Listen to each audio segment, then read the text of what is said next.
तो पहले वाले क्लास में अपन लोगों ने डिस्कशन किया कि अलील मतलब alternate forms of same gene, तो उसको हम अलील कहते हैं। अलील म्यूटेशन से तैयार होता है और हर एक जनरेशन में अगर वो अलील कम से कम 0.01 मात्रा में आता है तभी हम उसको नया अलील कंसिडर करते हैं।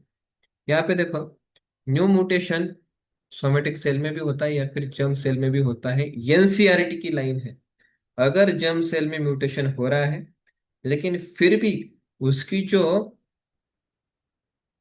गैमेट बनाने की जो एबिलिटी है वो अगर नहीं खोई है, does not seriously impair individual's ability to have offspring। offspring मतलब क्या है, उसके बच्चे।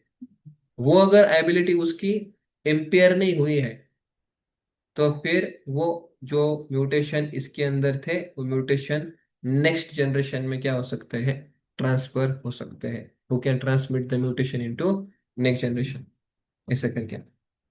तो बच्चों मैं आपको यहाँ पे जस्ट बोलने का प्रयास कर रहा हूँ। मानो कि फ्लावर है, फ्लावर का मानो ये एक जनरेशन ऐसे फ्लावर है, जैसे फ्लावर के पौधे हैं, तो मानो 100 पौधे हैं। फर्स्ट जनरेशन में कहीं पे तो मानो कि व्हाइट कलर के फ्लावर आ गए। नेक्स्ट जनरेशन में हमने देखा, नेक्स्ट जनरेशन सेकंड जनरेशन कहीं पे 100 फ्लावर है लेकिन कहीं पे भी व्हाइट कलर के फ्लावर नहीं आए। तो हम बोलेंगे कि भाई ये व्हाइट कलर का जो फ्लावर आया था ना, वो जेनेटिक म्यूटेशन के कारण नहीं था, वो सोमेटिक म्यूटेशन के कारण था। लेकिन अगर वो व्हाइट फ्लावर इधर भी है, अगर वो व्हाइट फ्लावर इधर भी आ रहा है, मतलब 100 में से 1 में वो दिखाई दे रहा है, 100 में से वो 1 में दिखाई दे रहा है, मतलब 0.01 काइंड ऑफ उसका फ्रीक्वेंसी है। 100 में से 1 बार दिखाई दे रहा है, अगर उसका फ्रीक्वेंसी ये है, अगर वो हर जनरेशन में ऐसा हो रहा है, हर जनरेशन में 100 में से अगर वो 1 बार दिखाई दे रहा है, तो उसी को हम क्या कहते हैं, अलील कहते हैं। कि भाई ये व्हाइट कलर जो है किसी अलील के कारण आ चुका है। ठीक है, इधर तक आपको बात क्लियर है क्या, मुझे बताओ। Yes, up to this it is clear. Yes sir. Okay, तो अभी हम क्या करते हैं, डीएनए फिंगरप्रिंटिंग की जो बुक रीडिंग है उसको हम कर रहे हैं। ठीक है, डीएनए फिंगरप्रिंटिंग इसकी हम जो है बुक रीडिंग कर रहे हैं। इसको अभी थोड़ा सा फास्ट कर लेते हैं, टाइम की कमी होने के कारण। यहाँ पे आप देखो। यस, तो डीएनए फिंगरप्रिंटिंग जो है, ठीक है, फटाफट डीएनए फिंगरप्रिंटिंग जो है ना, हम देखते हैं कि 99% ऑफ जो बेसिक वेंस है ह्यूमन में वो सेम होती है। यहाँ पे प्रश्न पूछा है, अगर हमारा ह्यूमन चुनो 3 × 10⁻⁹ बेस पेयर है, एक्चुअली कितना होना चाहिए बच्चों, 3.3 × 10⁻⁹ बेस पेयर होना चाहिए, है कि नहीं। लेकिन वहां पे लिखा है 3 × 10⁹ ठीक है। तो how many base sequences would there be differences, ये भी मैंने आपको बोला। वो कितना होगा फिर, 3.3 × 10⁻⁶ इतना डिफरेंस होगा। एग्री करते हैं आप लोग, समझ में आ रहा है आपको। Yes sir. Yes. It is these differences in sequence of DNA which make every individual unique in their phenotype appearance। ये डिफरेंस है, ये वाला डिफरेंस है, इसलिए सब लोग क्या है, अलग अलग है बच्चों। आगे बढ़ते हैं।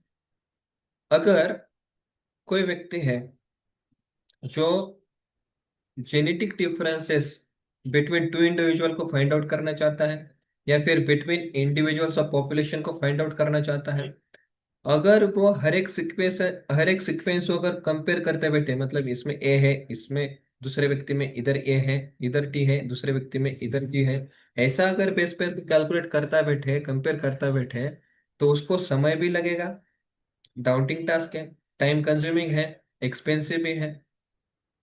तो इमेजिन करो भाई, 4-5 100 चीजों को अगर कन्वर्ट करना है, इतना समय लग रहा है, तो what to speak of 3.10⁻⁶ base pair, उसको अगर भाई कंपेयर करने तो कितना उसका समय लगा। लेकिन डीएनए फिंगरप्रिंटिंग एक क्विक वे है, हमने देखा कैसे क्विक में हम कंपेयर करते हैं दो इंडिविजुअल को, बराबर है क्या नहीं, इसलिए वो बहुत क्विक वे है।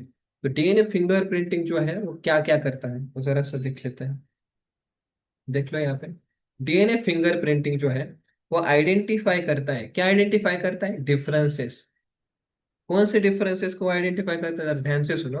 वो कुछ ऐसे सीक्वेंस में डिफरेंसेस को आइडेंटिफाई करता है जिस सीक्वेंसेस को हम बोलते हैं रिपीटेटिव डीएनए। याद रखना है, repetitive DNA. Because in these sequences, जो छोटी छोटी सीक्वेंस रहती है, स्मॉल स्ट्रेच, वो क्या होती है? बहुत बार रिपीट होती है। जैसे मैंने आपको कुछ सीक्वेंस बोली थी, ATGCC, ये रिपीट हो रही, ATGCC, ATGCC, ये रिपीट हो रही है, ठीक है नहीं?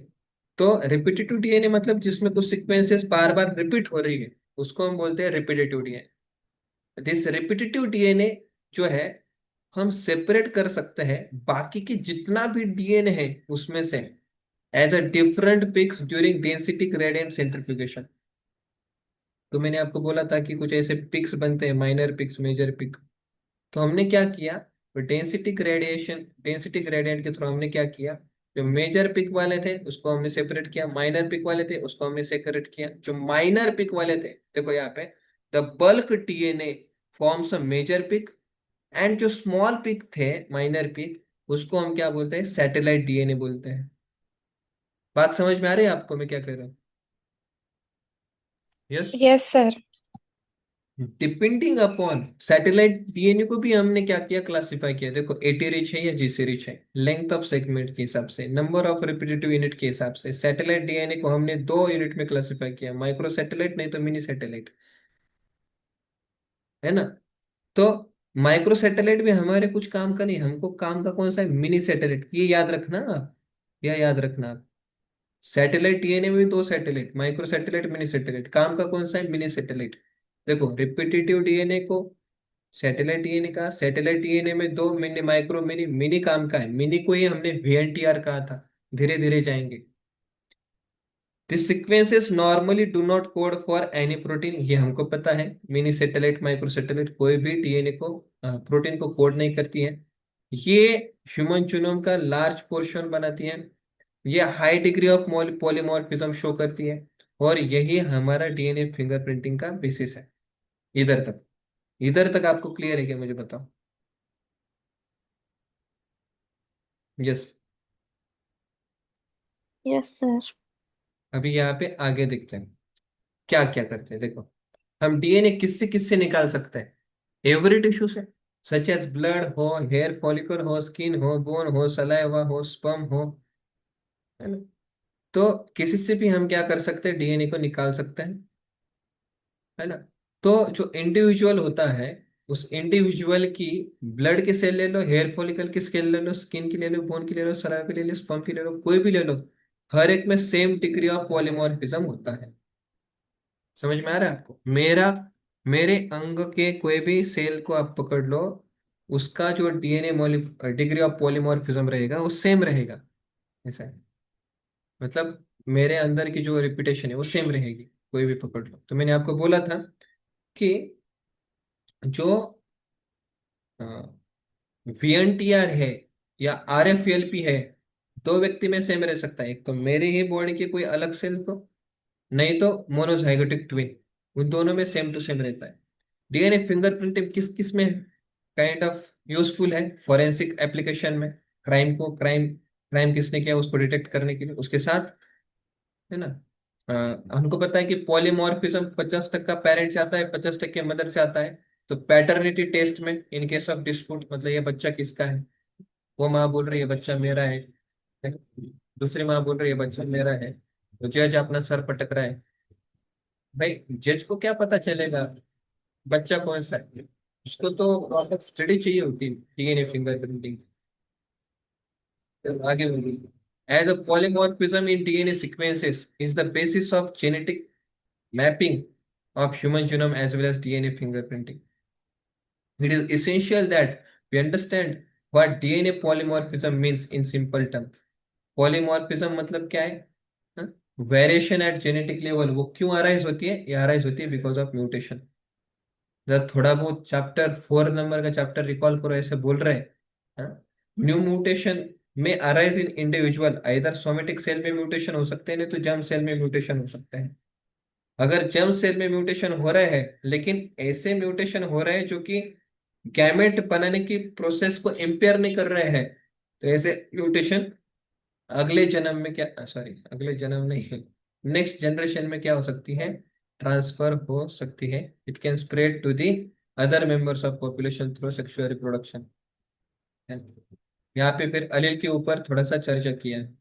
अलील के ऊपर ऊपर अलील के ऊपर, तो अलील के ऊपर देखो, अलीलिक, अलील मतलब क्या है, अलील, अलील मतलब अल्टरनेट फॉर्म्स ऑफ जीन। यहाँ पे क्या बोला, DNA polymorphism if more than one variant at a locus occur in human population with a frequency greater than 0.01।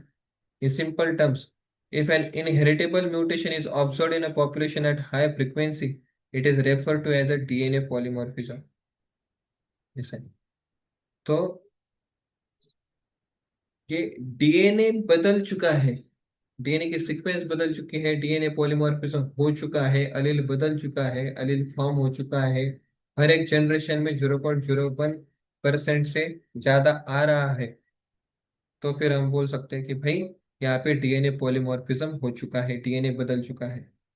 यहाँ पे आप देख सकते हो कुछ टाइम पास इंफॉर्मेशन है जो आप नहीं पढ़ोगे तो भी चलेगा, लेकिन यहाँ पे देखो, फॉर इवोल्यूशन एंड स्पेशिएशन, अगर इवोल्यूशन होना चाहता, इवोल्यूशन एक जरूरी होता है जिसके थ्रू लाखों साल में स्पेशिएशन होता है, क्योंकि माइनर माइनर चेंजेस होते जाएंगे, उस हिसाब से फिर नई स्पीशीज बनेगी लाखों साल के बाद, उसको हमने स्पेशिएशन कहा।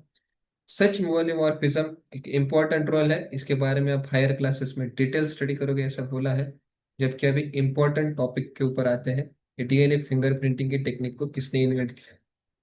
मैंने आपको बार बार बताया, मेरा एक स्टूडेंट था एलेक जेफरी करके, जब मैं यूएस में था, तो उसको मैंने जब ट्रेनिंग दी, तब जाके वो ऐसे इन्वेंशन कर पाए, पता है। He used a satellite DNA as a proof that shows very high degree of polymorphism, है ना। तो जो सैटेलाइट डीएनए है ना, उसी को आपको कहना है variable number of tandem repeat, VNTR.